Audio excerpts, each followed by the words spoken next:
The first visit that I was Sri Lanka was after the tsunami.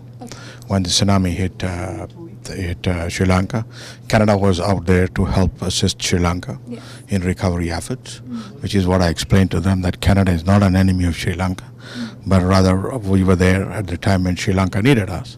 My second visit was, of course, following the end of the war. I visited there. I visited the camps, the refugee camps, and at that time I had a talk with the then foreign minister and said an opportunity now exists. The terrible war is over. You know, the war is this thing which has taken terrible Sri Lankan lives, and it is over. Canada has played its part by banning the LTTE. So I said, we have done our share, and now let's move forward, and we need to see steps being taken by the Sri Lankan government to address those issues.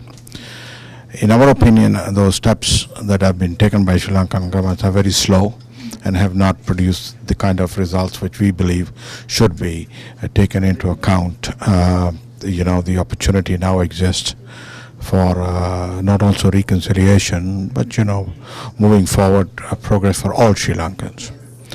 Unfortunately, during my trip to this trip here, following the Prime Minister's very strong stance, that reinforced my impression that that is exactly what is happening, and there is a need for the Sri Lankan government to uphold those principles now that they have become chairman of an organization that upholds those principles. And so in that aspect, we are looking for calling on Sri Lankans to do that. But prior to that, my visit to Jaffna, as well as meeting with Sri Lankans, was quite disturbing to the fact that there was a space being restricted in Sri Lanka.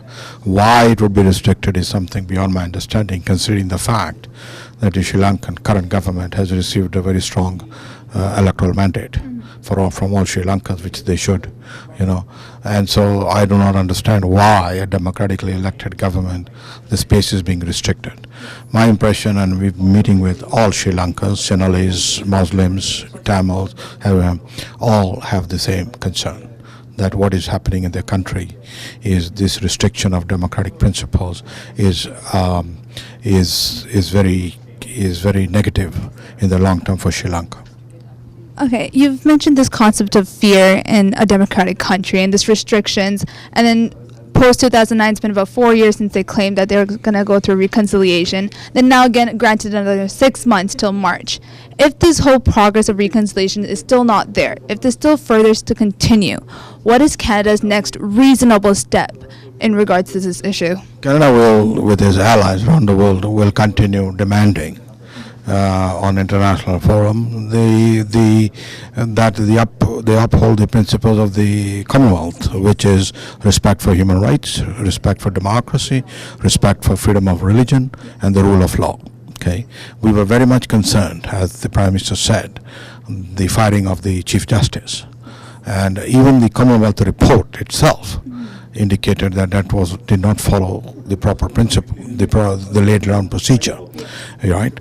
So these are the kind of erosions we are talking about, and this is a concern that all lawyers and everybody has. I am, told that the new Chief Justice, his decisions could be challenged, that he's not a legitimate Chief Justice, because the process of firing the old Chief Justice did not follow the due process. These are the kind of issues that Canada is very much concerned about,